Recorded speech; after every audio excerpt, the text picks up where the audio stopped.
Glenys, you started out your own career, high profile it soon became, but your dad, Bryce, got you going in the industry? Yeah, he's always been in the industry, and I was just born into it, and it was always a passion that I wanted to follow, and he was really good grounding for me. Yeah, as a young, can you think back to your really early days? Did he get you involved around the stable pretty much from day one?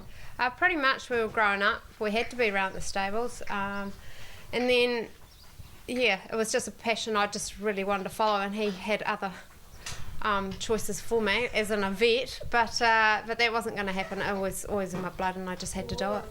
You enjoyed school? Was it something that I enjoyed school, but then in the last 3-4 years, I really grew hungry for the races, and I went to college in Winton at that time when we lived in Invercargill, and quite often when Dad was calling past with trials or workouts out that way, he'd call in and pick me up from school. I'd always tell him that there was a study period, so I'd get out of it that way. I spent more time at the racecourse than I did at the school. Mid-90s, a bloke called Purdon, I think his name's Mark, I think he's won maybe 9 premierships now in just about every big race either side of the Tasman. The opportunity came there to go and work for him. Yeah, Dad organised it for me to go up there in the winter, because down in Southland you always sort of shut down for a couple of months, and he thought it'd be a good experience for me to go up there for a couple of months, and I enjoyed it that much that I stayed for 4.5 years. And I said to Dad that he kept saying to me, when are you coming home? I said, I won't come home until you shift to Christchurch, because I'm not going back to Southland. So he shifted to Canterbury, and I came home once I finished my junior driver's year.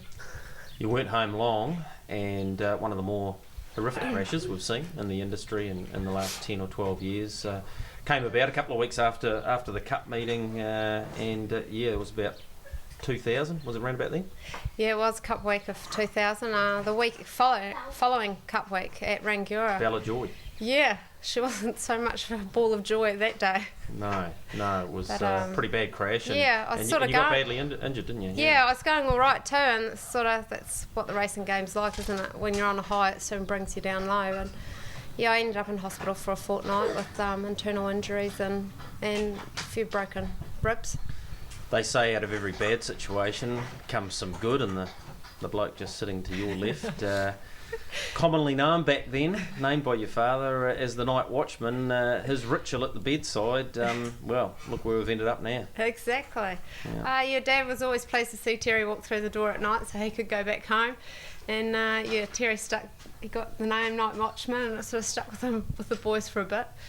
What do you remember, Terence, of those days? When did this blue-eyed young lass take your eye? What was about the time? Well, actually, it was about a week before or two that I think we went for a coffee, I think, did we? And then it happened. Then I just went in there, and sort of that's the way it developed. It was only about a week before we sort of went out for a coffee, and even though you kept telling the boys just to stay away from me, because I told the boys that Blair Orange and to stay away, and that I was no good, and that he didn't like me, But every race we were in, he always left me parked or pushed me out 3 wide. So kept them up the scent. You knew it was love then, eh? Yeah. About 2004, you guys got married. Yeah. Yep. February 2004. And of course, not long after that, there was a couple of kittywinkers that we're going to meet very, very shortly. Life-changing, eh? Don't know what happened there. If only someone told me beforehand. Yeah, having children, it doesn't do a lot to enhance your driving career, does it? No. You have other priorities. Yeah, they come first now, so I've sort of taken a back burner on that. And every now and then Terry lets me have the odd drive.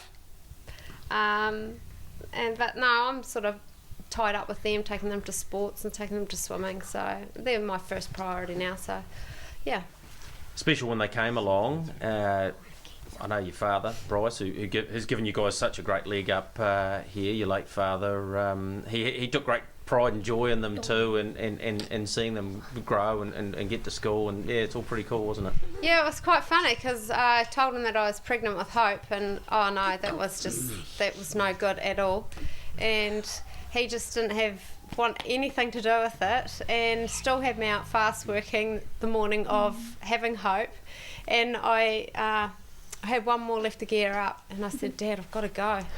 He said, why? I said, I'm having really bad pains. I think I'm having the baby. "Oh, you'll be right."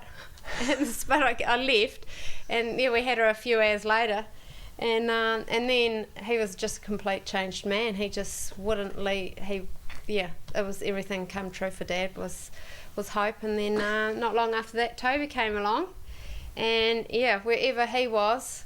Yeah. Either one or both of them were always with him. He always picked them up from school and took them for coffees, and so no, he was a huge part of their life. Just talking about your dad, his success as a trainer, he had a couple of hundred winners himself, and you guys combined really well with the likes of Castle Dye and Castle Van and Power and Motion, who was very well broken in. Beautifully broken in, Greg, by you, remember. I must say. I think I touched him once, but anyway. Banks Peninsula Cup, that was a big thrill. I remember that. It was a big thrill, yeah. I drove him at the workouts on the Saturday beforehand over at Motocross on the grass, and I came in and said to Dad, this horse will win. I had the feeling that he would win. And of course you couldn't say that to Ricky. Yeah. And sure enough, he proved he was too strong, came down the outside and won them, and that was probably one of the biggest highlights of Dad. Apart from he had Cedar Fella, who won a Dominion, and he's had a lot of nice horses amongst the years. Be very good to you, Terry. Bryce, he certainly gave you plenty of drives, and ultimately he gave you your greatest prize. Oh yeah, for sure. And even when we went out training, we bought the property off him, and he was great to us, really. Good help, and he loved the two kids when they came along, and he just left too early. Passed on some pretty important stuff to you in terms of training. What was his style? What was it that you remember the most about that? He was a good old Southlander. Yeah. Just where things were dropped, they laid. Yeah. No, he was good. Like he was good with the trotter, and he'd give you a few, what to do with them and how to shoe them and help you a lot. So no, he was great for us. A lot of trainers of his era used to shoe their own. So do you do a bit of that yourself, or is it more about not really having the time to or the technology, if you like, to be able to do all of that? I haven't got the time, but I can put the shoes on. But sort of leave it up to the blacksmith. They see a job, they know what they're doing. So, but I can put it on if I want to. You guys have had your fair amount of success early on in your career. I mean, you've only had 5 seasons as a partnership, and you're not that far off 100 wins, Glenys. That's been a fair start. Yeah, it's been a big accomplishment, especially when we didn't start out with a great deal of owners and we didn't have a very good quality of stock. Slowly we're building up a client base and we're getting nicer horses each year, really. Some of the better ones, Road Night Charlie, by Chevron Direct's done a nice job for you, and Franco Quarry, Smooth Julius, that hunk of a horse that I can remember coming round Addington a few times. There's been some nice horses, but also you've done a great job selling them. It's been a big part of your operation, hasn't it? Yeah, like we've had some good owners there, and we bred a lot. Sort of Bryce has always told Glenys to get out and breed and buy your own and get them and sell them. That's where the money is, and it's been good to us. We've sold a lot of horses, and we've got some nice owners now. So just got to get a real good horse. Just looking for that one. What about numbers-wise, Glenys? How many do you generally have in work? What works for you? What's an ideal number training-wise?